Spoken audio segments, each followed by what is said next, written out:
હવે આગળ આપણે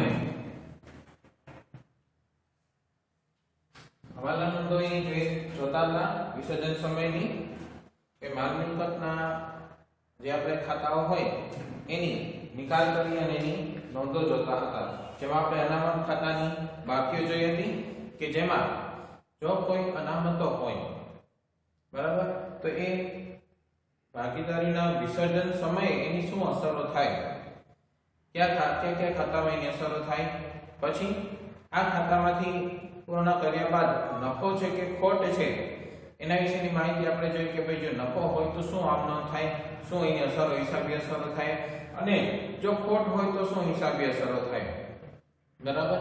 એટલે નફા અને નુકસાનની આપણે આમનો જોઈશું કે ભાગીદારો છે તો એના મૂડી ખાતામાં અસરો થશે અને જે અસરો છે એ કયા ખાતે આપણે આપની એની અસરો આપણે જોઈ. હવે આપણે મિલકતોના ખાતા બંધ કરી માલ મિલકત નિકાલ ખાતે લઈ જવામાં આવે ત્યારે આપણે કીધું હતું કે જો અહીંયા અસરો કઈ રીતે આપવાની છે તો કે ખાતું બંધ થાય તે વિરુદ્ધ બાજુ અસર આપવાની થાય. તો સામાન્ય રીતે મિલકતોના ખાતા હોય ક્યાંય બાજુ નથી, ઉધાર બાજુના. ધંધામાં મિલકતો આવતી હોય ત્યારે ઉધાર થાય બરાબર, આવે એટલે ઉધાર. માલ મિલકત ખાતા નિયમ પ્રમાણમાં માલ કે મિલકત ધંધામાં આવે તો ઉધાર. તો એ નિયમ પ્રમાણે ધંધામાં મિલકતો આવે છે બરાબર, તો એ મિલકતો ધંધામાં આવે છે ત્યારે ઉધાર હોય છે. હવે આપણે પેઢીનું વિસર્જન થાય છે, મિલકતો ધંધામાંથી જાય છે તો મિલકતો જમા થશે તો ક્યાં ખાતેથી જશે તો કે માલ મિલકત નિકાલ ખાતેથી. હવે તો આપણે શું કહે છે માલ મિલકતોના ખાતા બંધ કરી માલ મિલકત ખાતે લઈ જઈ ત્યારે મિલકતોના ખાતા બંધ કરી માલ મિલકત નિકાલ ખાતે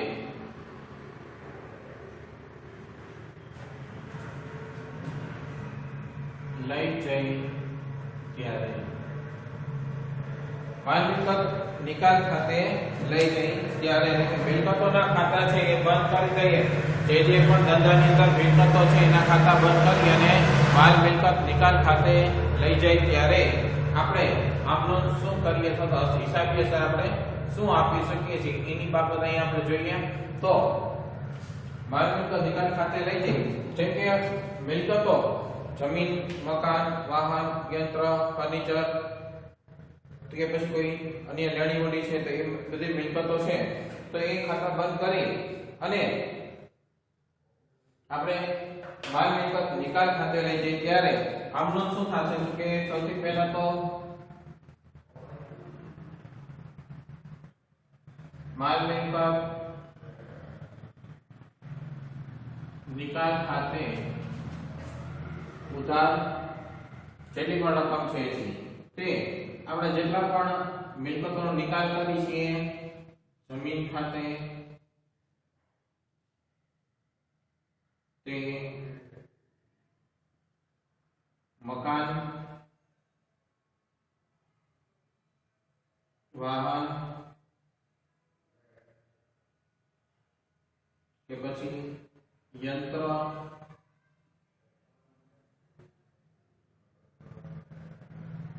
કે તે ફર્નિચર ખાતે કે કોઈ લેણી મૂડી હોય ધંધાની અંદર લેણી મૂડી છે કે રોકાણો છે, દેવાદારો છે, દેવાદારી આપણે મિલકત જ છે, રોકાણો આપણે મિલકત છે તે રોકાણો ખાતે તે દેવાદારો ખાતે કે લેણી હોય તો તે લેણી ખાતે એટલે જેટલી પણ મિલકતો હોય પછી મિલકત કાયમી મિલકતો હોય, રોકાણો હોય કે ચાલુ મિલકતો હોય દરેકનો નિકાલ કરી અને ક્યાં જશે માલ મિલકત નિકાલ ખાતે બરાબર. એટલે માલ મિલકત નિકાલ ખાતે ઉધાર કરીને બાકીની બધી મિલકતોને આપણે અહીંયા જમા કરી છે. બાબત જ્યાં શું લખી શકીએ કે મિલકતોના ખાતા બંધ કરી ચોપડે કિંમતે માંડીવાળી તેના તો ચોપડે કિંમતે માલ મિલકત નિકાલ ખાતે લઈ ગયા તેના. બરાબર. અને આપણે જોયું કે જે વિસર્જન થાય ત્યારે રોકડ અને બેંક ખાતાની બાકી હોય એ પણ ચાલુ મિલકત છે, પણ એને માલ મિલકત નિકાલ ખાતે લઈ જવામાં આવતી નથી. એટલે કે તેનું અલગ ખાતું આપણે બનાવ્યું છે, છેલ્લું ખાતું રોકડ અને બેંક ખાતું. બરાબર. કારણ કે આ તમામ મિલકતોના વેચાણની નોંધ છે આપણે રોકડ ખાતામાં જ કરશું, એટલે એને અહીંયા બતાવવાની જરૂર નથી, સીધું એના ખાતામાં જ બતાવી દેવાનું રહેશે. પછી જોગવાઈઓના ખાતા બંધ કરી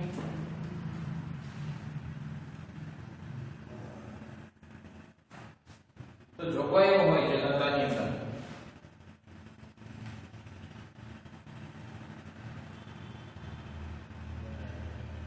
જોગવાઈઓના ખાતા બંધ કરી અને માલ મિલકત નિકાલ ખાતે લઈ જવામાં આવે ત્યારે જેને માલ મિલકત નિકાલ ખાતે દર વખતે લઈ જશો આપણે ટૂંકમાં લખું છું. જોગવાઈઓના ખાતા બંધ કરી માલ મિલકત નિકાલ ખાતે લઈ જવામાં આવે ત્યારે તો જોગવાઈઓ કેવી? જેમ કે કાલકા અનામત છે, ઘસારા ફંડ છે, દેવાદાર કે લેણી મોટી વટાવ અનામત છે, તો એ જોગવાઈઓ છે એને માલ મિલકત નિકાલ ખાતે લઈ જવાની છે. બરાબર. જોગવાઈ જ્યારે કરેલી હોય તે જમા હોય. બરાબર. જોગવાઈનું ખાતું જમા હોય. જ્યારે પણ કરેલી હોય, જેમ કે નફા નુકસાન ફાળવણીમાંથી કહી દો નફા નુકસાન ફાળવણી ખાતે ઉધાર તે કાલકા અનામત ખાતે આપણે એ જામણ કરેલી. બરાબર. તો એ જ્યારે જોગવાઈ કરેલી હોય તે જમા બાજુ હોય, કારણ કે બાકી વધતી જતી જમા થતી જતી હોય. હવે એનો નિકાલ કરવાનો છે વિરુદ્ધ બાજુ, એટલે કે ઉધાર બાજુ આવે. બરાબર. તો આપણે આનું શું થાય? કાલકા અનામત ખાતે ઉધાર, ઘસારા ફંડ ખાતે ઉધાર, દેવાદાર કે લેણી હુંડી પર વટાવ અનામત ખાતે ઉધાર, તે માલ મિલકત નિકાલ ખાતે. બરાબર. તો એની આપણે આનું કઈ રીતે હોય તો કે કાલકા અનામત ખાતે ઉધાર,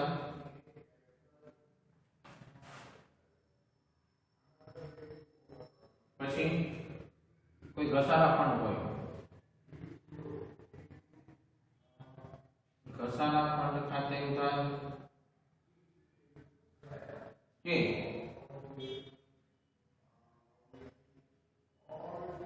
દેવાદાર છે કે લેણી હુંડી છે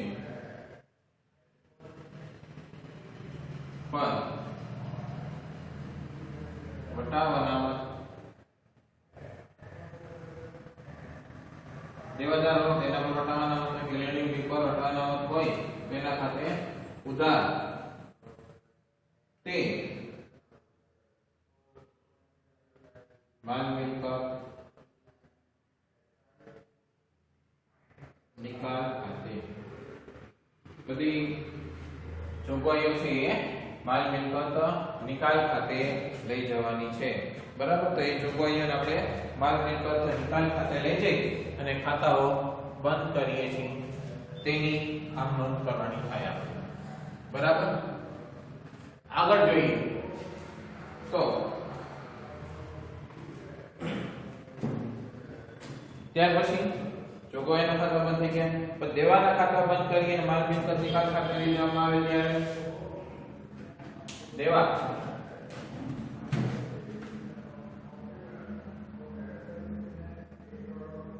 દેવાના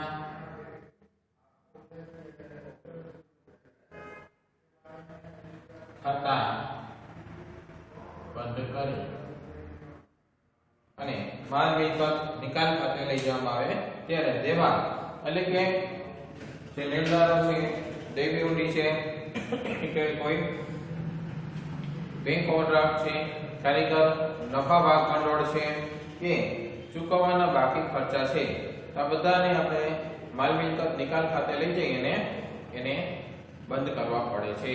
હવે બંધ કરવા માટે કઈ અસર આપશે તો કે દેવા છે તો એની હંમેશા જમા બાકી હોય.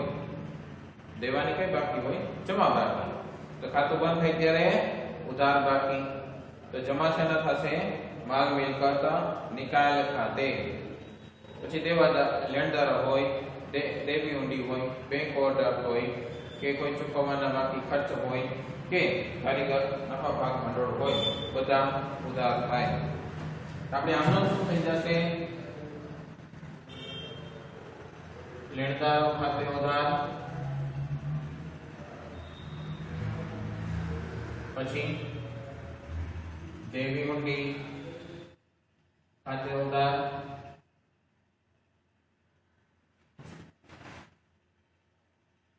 લેણદારો, દેવી ઊંડી, પછી કારીગર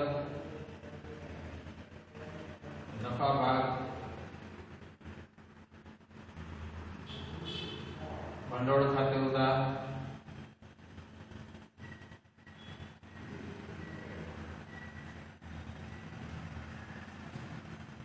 કે બેંક ઓવરડ્રાફ્ટ છે,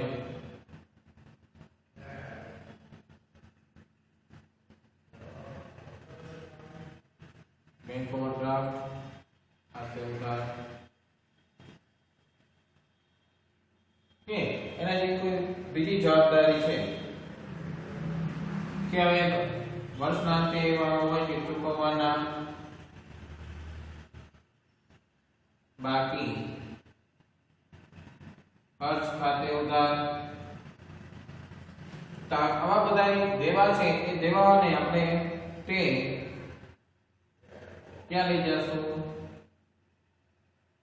માલ મિલકત નિકાલ ખાતે, કે માલ મિલકત નિકાલ ખાતે લઈ જશું. એટલે આ બધા ખાતે ઉધાર કે માલ મિલકત નિકાલ ખાતે.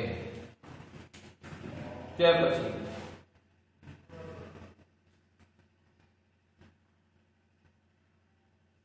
હવે જો એક વસ્તુ જાણ હિસાબોની પતાવટ કરવાની હોય, ભાગીદારોના મૂડી ખાતા છે કે ચાલુ ખાતા, ભાગીદારના લોન ખાતા માલ મિલકત ખાતે લઈ જવામાં આવતા નથી. એટલે કે એ ખાતા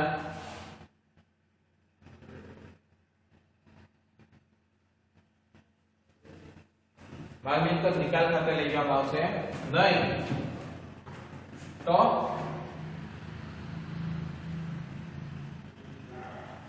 એના માટે આપણે અલગથી ખાતું બનાવીએ છીએ, ભાગીદારોના મૂડી ખાતા બનાવીએ છીએ અને એમાં દર્શાવવામાં આવે છે. એટલે કે એના અલગ ખાતા ખોલી અને તેમાં દર્શાવવામાં આવશે. વિસર્જનમાં છેલ્લે આ ખાતા બંધ કરવામાં આવે છે. પછી આવે છે મિલકતોનું વેચાણ કરવામાં આવે ત્યારે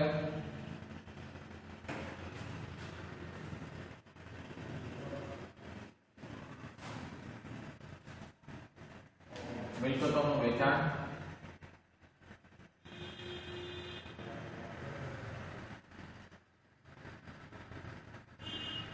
મિલકતોનું વેચાણ કરવામાં આવે છે. બરાબર. તો એમાં સૌથી પહેલા એક તો મિલકતોનું વેચાણ છે. મિલકતોનું વેચાણ, બરાબર. કારણ કે મિલકતોનો આમાં બે રસ્તે થાય. મિલકતોનું વેચાણ પણ આપણે કર્યું હોઈ શકે છે અને એ કિંમતે ભાગીદારો પણ લઈ જઈ શકતા હોય છે. તો પહેલા તો મિલકતનું વેચાણ કરતા હોય એટલે કે મિલકતોનું ખુલ્લા બજારમાં વેચાણ કરવામાં આવે ત્યારે મિલકતના વેચાણની ઉપજ રોકડ બેંક ખાતે ઉધારી પેઢીના માલ મિલકત નિકાલ ખાતે જમા થાય છે. કારણ કે ધંધામાં એટલી રોકડ આવે છે તો ઉધાર. તો આપણે આનું શું કરશું? પછી રકમ છે એ રોકડ હતો, ચેક થી આવતી તો બેંક ખાતે, રોકડ બેંક ખાતે ઉધાર, તે માલ મિલકત નિકાલ ખાતે. બરાબર. રોકડ બેંક ખાતે ઉધાર, તે માલ મિલકત નિકાલ ખાતે. બરાબર. આમાં મિલકતોનું વેચાણ કરીએ ત્યારે પણ જ્યારે ભાગીદાર મિલકત લઈ જાય, વેચાણ કરતા અને ભાગીદાર લઈ જાય છે ત્યારે ભાગીદારના મૂડી ખાતે ઉધારી અને માલ મિલકત નિકાલ ખાતે જમા થાય એટલે જે તે ભાગીદાર મૂડી મિલકત લઈ જશે તો એના ખાતે ઉધાર, લેનાર ખાતે ઉધાર. બીજી કન્ડિશન એવી કહે છે કે મિલકતો છે એ ભાગીદાર મિલકત લઈ જાય ત્યારે ભાગીદાર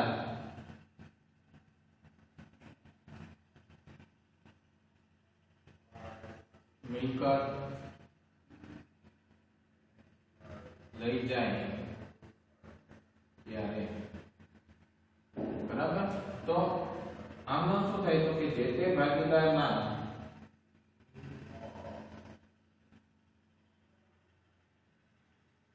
મૂડી ખાતે ઉધાર તે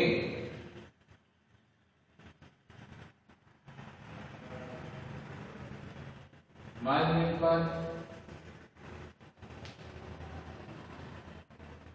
નિકાલ ખાતે, જે તે ભાગીદારના મૂડી ખાતે ઉધાર તે માલ મિલકત નિકાલ ખાતે, કારણ કે ભાગીદાર છે આ મિલકત લઈ જાય છે તો ભાગીદારના મૂડી ખાતે ઉધાર થઈ જાય અને જે તે મિલકત ખાતે જમા થાય.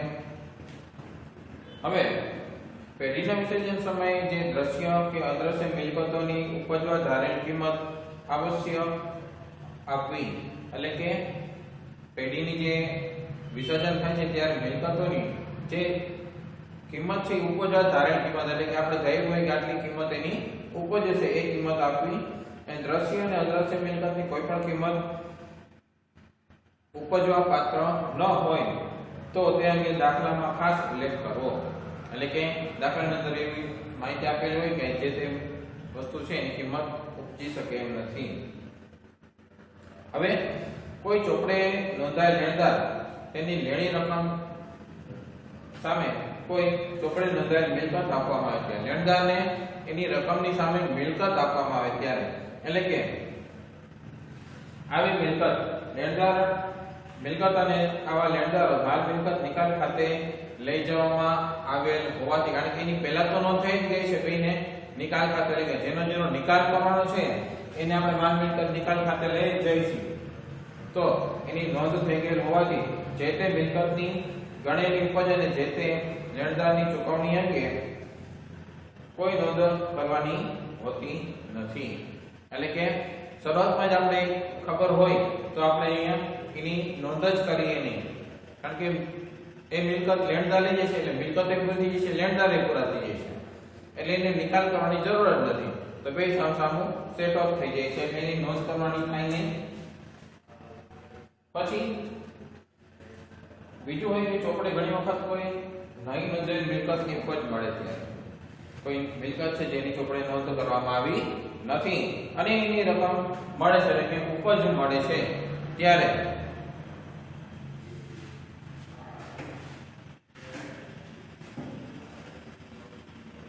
કારણ કે ઉપજ તો થાય અને ધંધાની ઉપજ છે પાછી એટલે અસર તો આપવી જ પડશે.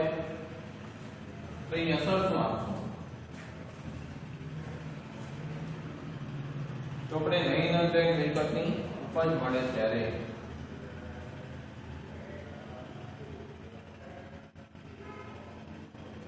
ચોપડે નહીં નોંધેલ મિલકતની ઉપજ મળે ત્યારે કોઈ મિલકત છે કે જે ચોપડે નોંધેલ નથી અને એની ઉપજ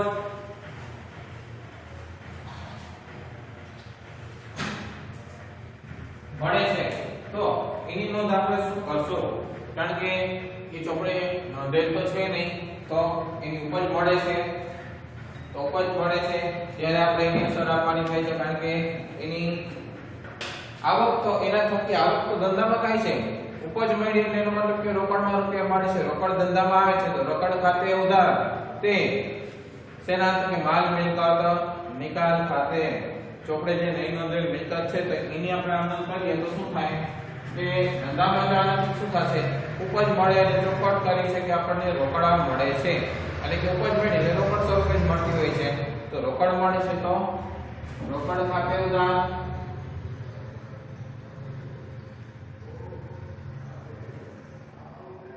તે માલ મિલકત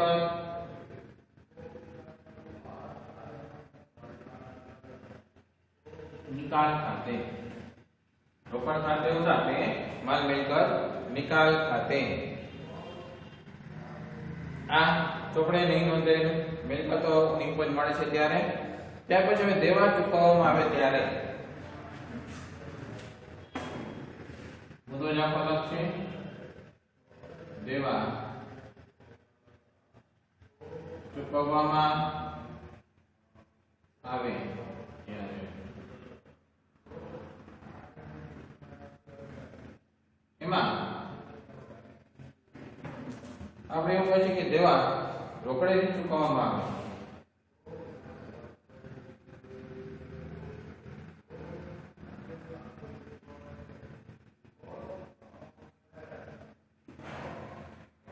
રોકડેથી ચૂકવવામાં આવે એટલે કે પેમેન્ટ આપણે એનું રોકડેથી કરીએ છીએ તો પહેલીના દેવા રોકડેથી ચૂકવવામાં આવે ત્યારે ચૂકવેલ રકમ થી માલ મિલકત ખાતું ઉધાર કરવામાં આવે છે અને રોકડ ખાતું જમા કરવામાં આવે છે કારણ કે રોકડ ધંધામાંથી જાય છે તો જમા એટલે જમા કરવામાં આવશે તો એની આપણે આમનો શું કરશું દેવા છે તો એને આપણે હવે માલ મિલકત નિકાલ ખાતું એકવાર લખી નહીં કાઢે હવે આપણે માલ મિલકત ખાતું યાદ રાખવાનું છે માલ મિલકત ખાતું જ આપણે ઉધાર કરવાનું છે તો આપણે આમનો શું થઈ જશે માલ મિલકત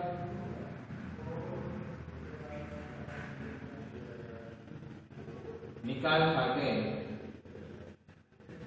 ઉધાર તે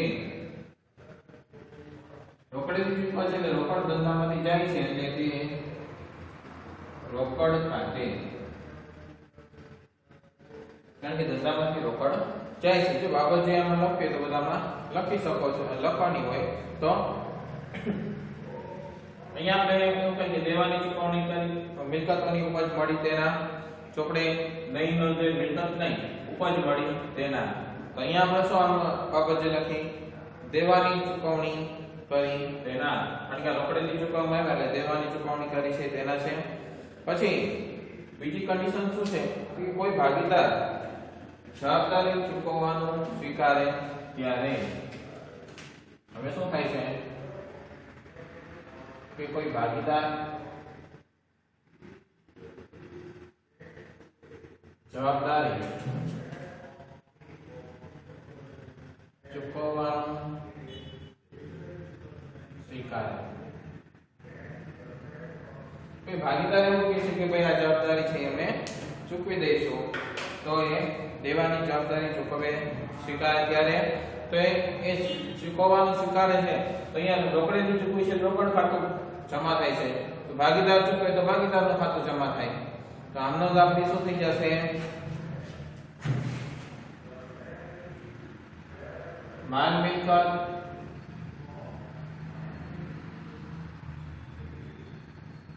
નિકાલ ખાતે ઉધાર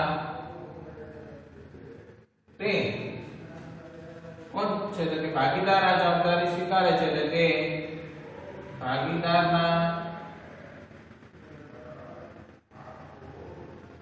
મૂડી ખાતે જે તે ભાગીદાર છે એના મૂડી ખાતે આ રકમ જમા કરવાની થાય અથવા તો જે તે ભાગીદારના મૂડી ખાતે એ રકમ જમા કરવાની થાય એટલે કે જો કોઈ ચોપડે દર્શાવેલ કોઈ દેવાની ચૂકવણી અંગે ચોપડે જે દર્શાવેલું દેવું છે એની ચૂકવણી કોઈ ચોખવટ કરેલી ન હોય એટલે કે કોઈ સૂચના ન હોય તો તેમને તો પણ પેઢીના વિસર્જન સમયે દેવા ચોપડે કિંમતે ચૂકવેલ છે તેમ સમજી તેની આમ નોંધ કરવામાં આવે છે એટલે કે જે વિસર્જન સમયે દેવા છે એ ચોપડે કિંમતે ચૂકવેલ જ છે તેમ સમજી અને તેની નોંધ કરવામાં આવે છે પછી હવે ચોપડે જેમાં એમ કીધું તો નહીં નોંધેલ મિલકતની ઉપજ મળે ત્યારે પરંતુ દેવું પણ એવું હોઈ શકે છે કે જેની ચોપડે નોંધ નથી થઈ તો એવું દેવું છે એ ચોપડે નહીં નોંધેલ તેવું ચૂકવવામાં આવે ત્યારે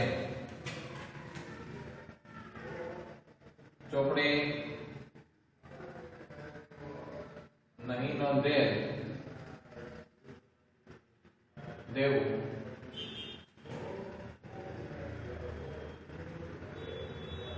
ચૂકવવામાં આવે ત્યારે ચોપડે નોંધેલ નથી પણ ચૂકવવામાં આવે છે ત્યારે આપણે આમનું શું થઈ જશે? ચૂકવણી કરી છે એટલે માલ મિલકત નિકાલ ખાતું છે એ ઉધાર થાય છે તે માલ મિલકત નિકાલ ખાતે ઉધાર તે ચૂકવણી કરી છે દેવું ચૂકવવામાં ચોખવટ નથી એટલે કઈ ચૂકવણી હશે? રોકડેથી એટલે તે રોકડ બેંક ખાતે બરાબર તો તે રોકડ બેંક ખાતે આપણે અહીંયા જમા કરીએ છીએ કારણ કે ચોખવટ નથી એટલે રોકડેથી ચૂકવો છે એવું આપણે માની લઈએ છીએ. હવે જ્યારે ભાગીદારી પેઢીનો વિસર્જન ખર્ચ ચૂકવવામાં આવે છે કારણ કે આપણે કીધું કે જેટલા પણ દેવા છે એમાં સૌથી પહેલા ઉપજ આવે એમાંથી વિસર્જન ખર્ચ ચૂકવાય છે. તો સામાન્ય રીતે પેઢીના વિસર્જનનો ખર્ચ સામાન્ય રીતે કોણ ભોગવે છે? પેઢીએ ભોગવવાનો હોય છે. એટલે કે આ ખર્ચ પેઢીનો જ છે એટલે પેઢીએ ભોગવવાનો છે. તો એની હિસાબે શું આપી શકીએ? તો વિસર્જન ખર્ચ પેઢી ચૂકવે અને પેઢીએ ભોગવવાનો હોય ત્યારે એટલે કે વિસર્જન ખર્ચની આપણે નોંધ કરીએ છીએ. વિસર્જન ખર્ચ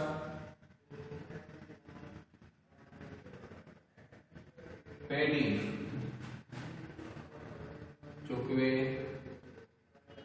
અને પેઢી ભોગવે ત્યારે કારણ કે આમાં અલગ અલગ કન્ડિશન આવશે એટલે પેઢી ચૂકવે અને પેઢી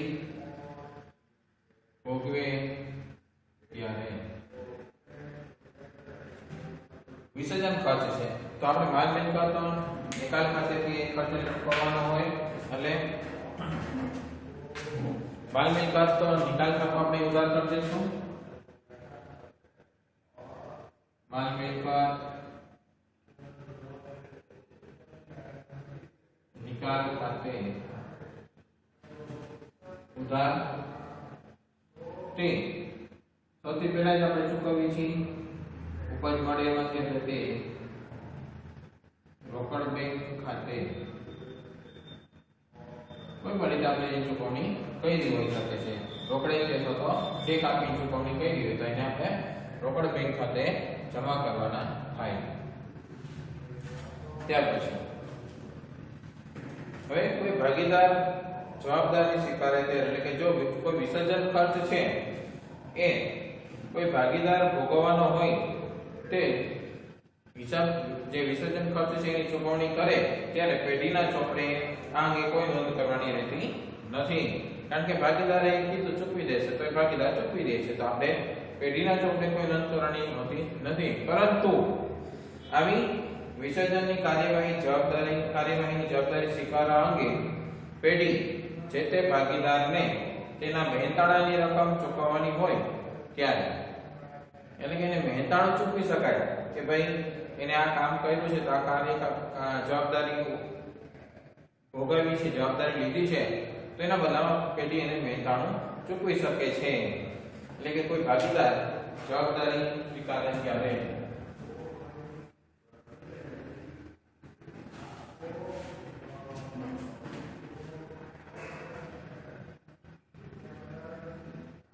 કોઈ ભાગીદાર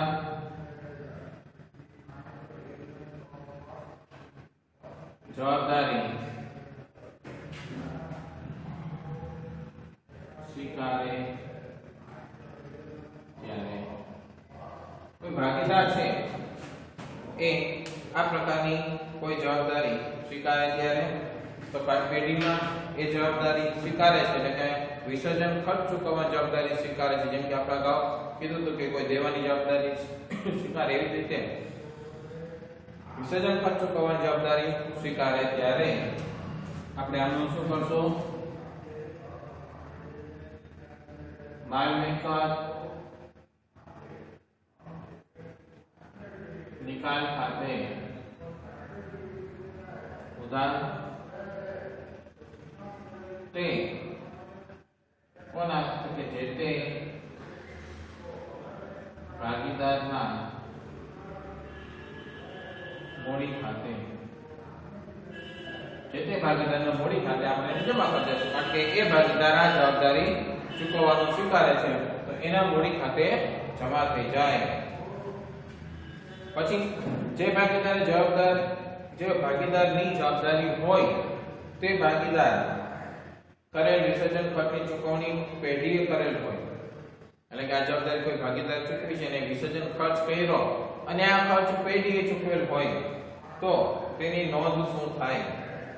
તો આનાથી વિપરીત અસર થાય કારણ કે ચૂકવવાનો ભાગીદાર હતો અને ચૂકવે છે પેઢી એટલે પેઢીમાંથી રૂપિયા જાય છે તો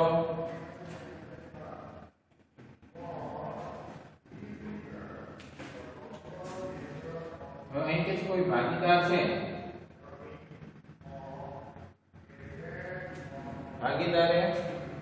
ભાગીદારની જવાબદારી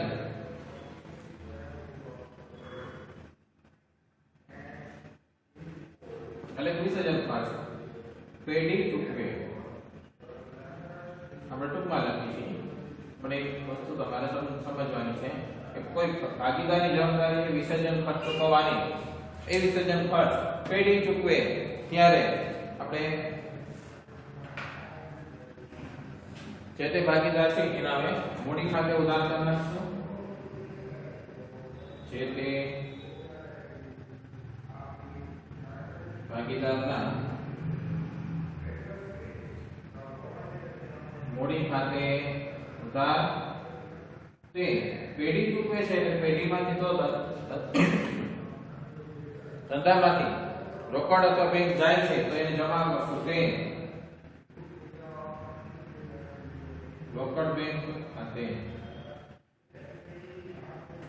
તો એને આપણે અહીંયા જમા કરી દેશું કારણ કે પેઢીમાંથી તો રોકડ જાય છે અને ભાગીદારના મૂડી ખાતે ઉધાર થશે કારણ કે એને ચૂકવવાના હતા જે પેઢી ચૂકવે છે એટલે એના જમા થઈ જશે અને ભાગીદારના ઉધાર થઈ જશે. પછી ભાગીદારની લોન ચૂકવાય ત્યારે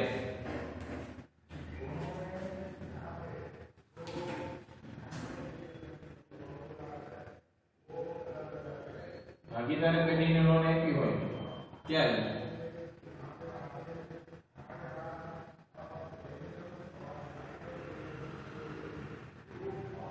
એની ચૂકવણી કરવાની હોય છે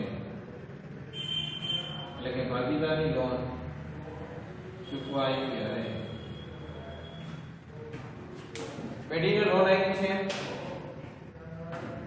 તો એ ચૂકવણી પણ કરવાની હશે આપણે તો એની ચૂકવણી કઈ રીતે કરશું તો કે ભાગીદારની લોન છે ભાગીદારની લોન ખાતે ઉધાર તે રોકડ બેંક ખાતે કારણ કે એને આપણે અન્ય દેવાની જેમ જ ગણી અને ભાગીદારની લોન થી પણ અન્ય દેવા પછી ચૂકવણી કરી છે એટલે એ ભાગીદારની લોન છે આપણે ઉધાર કરશું અને ચૂકવણી આપણે રોકડ અથવા તો બેંક થી કરીએ છીએ મોટે ભાગે બેંક થી ચૂકવણી કરતા હોય છે તો એ રોકડ અથવા બેંક ખાતે જમા કરીએ છીએ.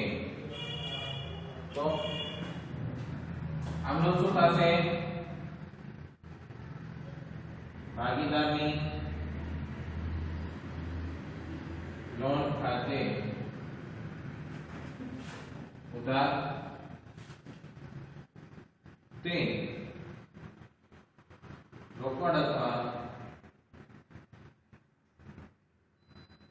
બેંક ખાતે ભાગીદારની લોન ખાતે ઉધાર તે રોકડ અથવા બેંક ખાતે જમા થશે કારણ કે એ લોન ચૂકવાઈ છે એટલા માટે.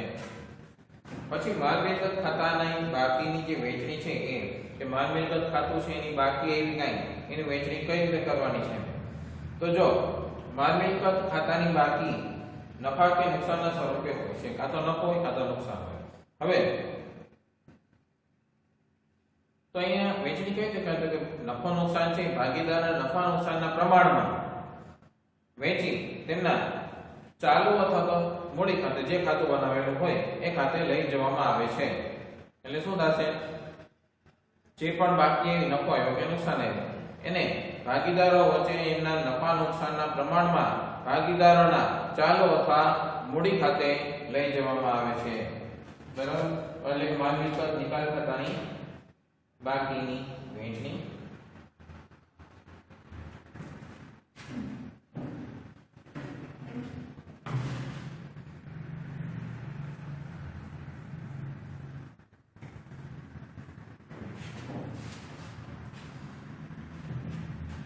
तो यहाँ पे माल मिलकत खातु है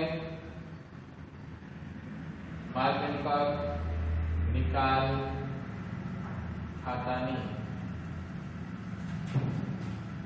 बाकी जे आवे छे एनी वहेंचणी करीए छीए माल मिलकत निकाल खातानी बाकीनी वहेंचणी एमां पण બે આમનો દગત થાય એટલે કે જો નફો હોય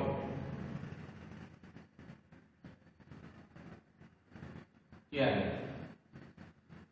નફો હોય તો શું થાય તો કે જે તે ભાગીદારના મૂડી ખાતે આપણે એને જમા આપવાનો થાય એટલે કે જે તે ભાગીદાર છે એને આપણે મૂડી ખાતું બનાવેલું છે મૂડી અથવા ચાલુ ખાતું જે બનાવેલું છે નફો હોય તો એને આપણે એના મૂડી ખાતે આપવાનો થાય એટલે કે મૂડી ખાતે એને જમા આપવો પડે તો ઉધાર શેના કરશો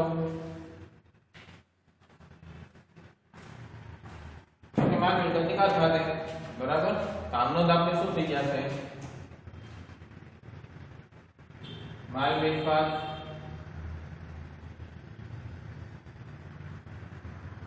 निकाल खाते उधार ते જે ભાગીદારો હોય તે ભાગીદારના मूडी खाते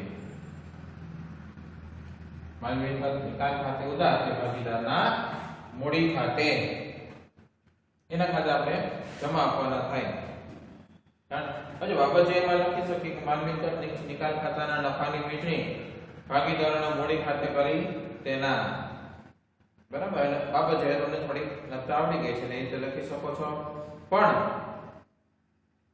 હવે એ કહે છે કે નુકસાન હોય એટલે કે નફો હોય ત્યારે આપણે જોઈ લીધું પણ નુકસાન હોય ત્યારે કે જો આ ખાતામાં નુકસાન હોય ત્યારે નફો હોય તો આપણે આમને જોઈ લીધી પણ નુકસાન હોય તો ભાગીદારના અહીંયા પણ ચાલુ હતા મૂડી ખાતે હતું બરાબર તો અહીંયા પણ એ રીતે તેના મૂડી ખાતે ઉધાર થઈ જાય એટલે કે જે તે ભાગીદારના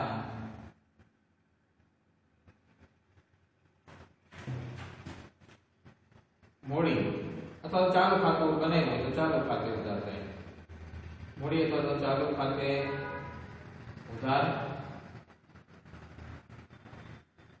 તે શેના છે તો કે માલ મિલકત ખાતાનું નુકસાન છે એના તો તે